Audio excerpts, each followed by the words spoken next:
2026-এর বাংলায় বিধানসভা নির্বাচন, আর এই ভোটকেই গেম চেঞ্জার হিসেবে দেখতে শুরু করেছে বিরোধী বিজেপি শিবির। প্রায় নিয়ম করে রাজ্যের বিরোধী দলনেতা শুভেন্দু অধিকারী থেকে শুরু করে শ্রমিক ভট্টাচার্য, সুকান্ত মজুমদার সকলেই বলেছেন যে 26-এ আর মমতা ব্যানার্জির ক্ষমতায় ফেরা হচ্ছে না। কিন্তু বিজেপির এই কনফিডেন্স তাকে খুব একটা আমল দিতে রাজি নয় রাজ্যের শাসক দল তৃণমূল কংগ্রেস। জেলায় জেলায় সংগঠন জোরদার করতে বৈঠক করছেন দলের সাধারণ সম্পাদক অভিষেক ব্যানার্জি। মঙ্গলবার 19 আগস্ট উত্তর 24 পরগনা এবং পূর্ব মেদিনীপুরের তমলুক সাংগঠনিক জেলার নেতাদের সঙ্গে বৈঠক করেন অভিষেক। কলকাতায় ক্যামাক স্ট্রিটে অভিষেকের অফিসে এই বৈঠক হয়। সূত্রের খবর, সেই বৈঠকে শুভেন্দু অধিকারীর গড় নন্দীগ্রামকে বিশেষ গুরুত্ব দিয়েছেন অভিষেক। এমনকি এই বৈঠকে নন্দীগ্রাম নিয়ে আলাদা করে বৈঠক ডাকার কথাও তিনি জানিয়েছেন। সূত্রের খবর, এই বৈঠকে উপস্থিত থাকবেন দলের সমস্ত শাখা সংগঠনের নেতৃত্ব।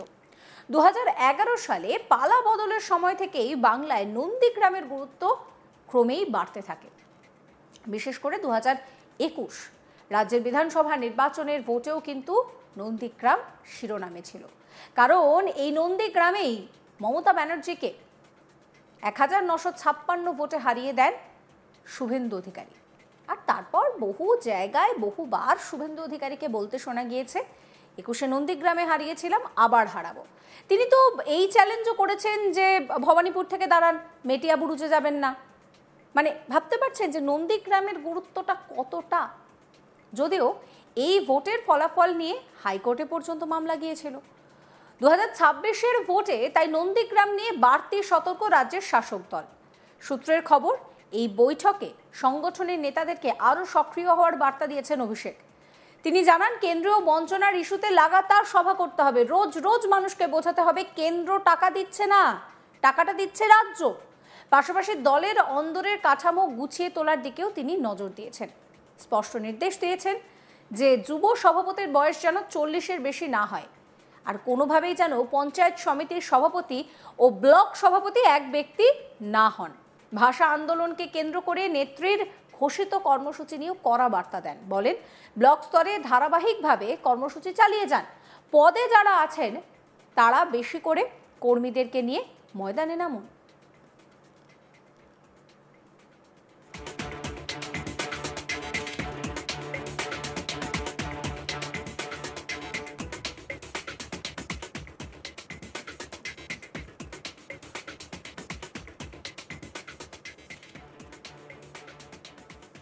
আপনাদেরকে এই নিয়ে আমার কলিগ অনির্বাণের একটি রিপোর্ট দেখাবো, দেখুন। মুখ্যমন্ত্রী মমতা বন্দ্যোপাধ্যায়ের পর এই মুহূর্তে তৃণমূল কংগ্রেসের ব্যাটন রয়েছে অভিষেক বন্দ্যোপাধ্যায়ের হাতে, এবং তৃণমূলের সাংসদ, তার পাশাপাশি একেবারে সর্বভারতীয় তৃণমূল কংগ্রেসের জেনারেল সেক্রেটারি অভিষেক বন্দ্যোপাধ্যায় কিন্তু এই মুহূর্তে বেশ রাশ ধরেছেন দলের। ইতিমধ্যেই আমরা দেখেছি যে তিনি সুব্রত বক্সি অর্থাৎ রাজ্যের তৃণমূল কংগ্রেসের রাজ্য সভাপতি, তাকে নিয়ে কিন্তু বেশ কয়েকবার বিভিন্ন নেতাদের সঙ্গে মিটিং করতে দেখা গিয়েছে। এবং মূলত যে মিটিং এই মুহূর্তে উঠে আসছে যে এখন কিন্তু জেলা ধরে ধরে অভিষেক বন্দ্যোপাধ্যায় তিনি কিন্তু মিটিং করতে শুরু করেছেন।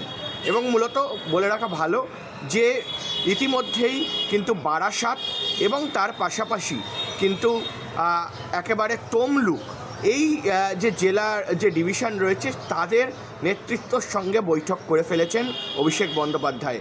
এবং এটাও বলে রাখা ভালো যে এই মুহূর্তে দাঁড়িয়ে কিন্তু সেই বৈঠকে কড়া বার্তা দিয়েছেন অভিষেক বন্দ্যোপাধ্যায়। এবং মূলত যারা এই মুহূর্তে সাংসদ বিধায়কেরা ছিলেন তারা কিন্তু এই যে বৈঠক, সেই বৈঠকে হাজির ছিলেন।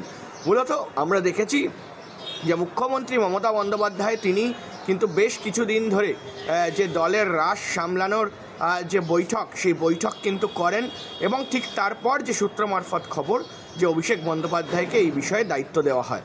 মূলত এই যে বৈঠক বারাসাত এবং তমলুক, সেই বৈঠকে কি ঘটলো সেই নিয়ে বিস্তারিত বলবো। যে মূলত তমলুক, যেখানে কিন্তু এই মুহূর্তে দাঁড়িয়ে যে পূর্ব মেদিনীপুর, অত্যন্ত কিন্তু এই মুহূর্তে টার্গেট করছে বিজেপি এবং তার পাশাপাশি কিন্তু তৃণমূল কংগ্রেস।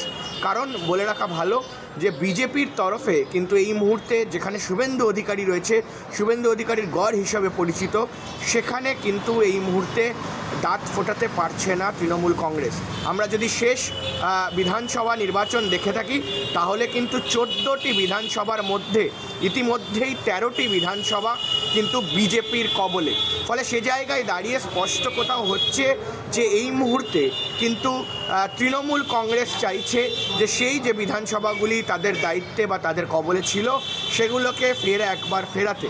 ফলে সে জায়গায় দাঁড়িয়ে স্পষ্ট হচ্ছে যে কোথাও গিয়ে কিন্তু তমলুকের যারা জেলা নেতৃত্ব রয়েছে তাদেরকে স্পষ্ট এবং কড়া বার্তা দেওয়া হয়েছে, এবং সেই স্পষ্ট কড়া বার্তায় বলে দেওয়া হয়েছে যে আপনাদেরকে কিন্তু এই সিটগুলি ফেরাতে হবে।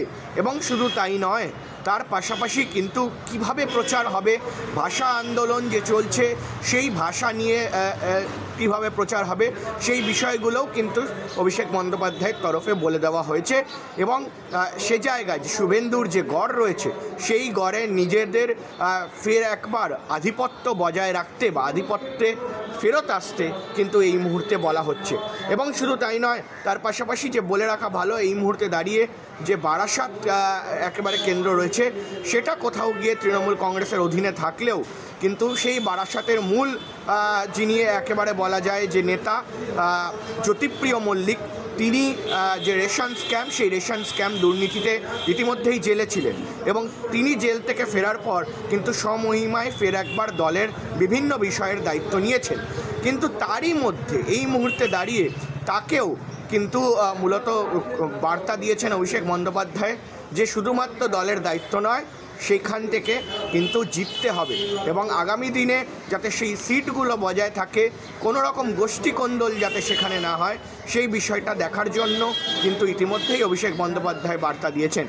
এবং শুধু তাই নয়, দলের মধ্যে যাতে ঐক্য বজায় থাকে, কোনো রকম গোষ্ঠীকোন্দল না হয়, সেই সব বিষয়ে এই মুহূর্তে দাঁড়িয়ে অভিষেক বন্দ্যোপাধ্যায় কিন্তু আগামী দিনে নজর রাখবেন, এমনটাও তিনি বলেছেন।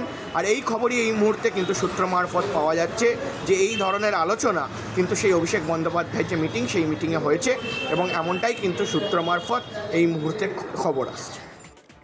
এর আগেও লোকসভা নির্বাচনের সময় আমরা দেখেছিলাম যে নতুন কর্মসূচি শুরু করেছিলেন অভিষেক বন্দ্যোপাধ্যায়। তিনি বিভিন্ন জায়গায় জেলায় জেলায় গিয়েছিলেন, জনসংযোগ বাড়িয়েছিলেন। এবার কিন্তু 26 নিয়ে তিনি আগাম সতর্ক হয়ে রয়েছেন। আমরা জানি যে নন্দীগ্রাম, যেটা শুভেন্দু অধিকারীর গড় হিসেবে পরিচিত, সেই নন্দীগ্রামকে বাড়তিভাবে ফোকাস করতে চাইছেন অভিষেক ব্যানার্জি। কলকাতার ক্যামাক স্ট্রিটে অভিষেক তিনি একটি বৈঠক করেন এবং সেখানেই কিন্তু যেটা জানা যাচ্ছে সূত্র মারফত যে শুভেন্দু অধিকারীর গড় নন্দীগ্রামকে বিশেষ গুরুত্ব দিয়েছেন অভিষেক। সমস্ত খবরের আপডেটের জন্য আপনাদের নজর থাকুক আজ তাক বাংলায়। চ্যানেলটিকে সাবস্ক্রাইব করবেন, নোটিফিকেশন পেতে বেল আইকনে ক্লিক করবেন, ফলো করতে ভুলবেন না আজ তাক বাংলার হোয়াটসঅ্যাপ চ্যানেল।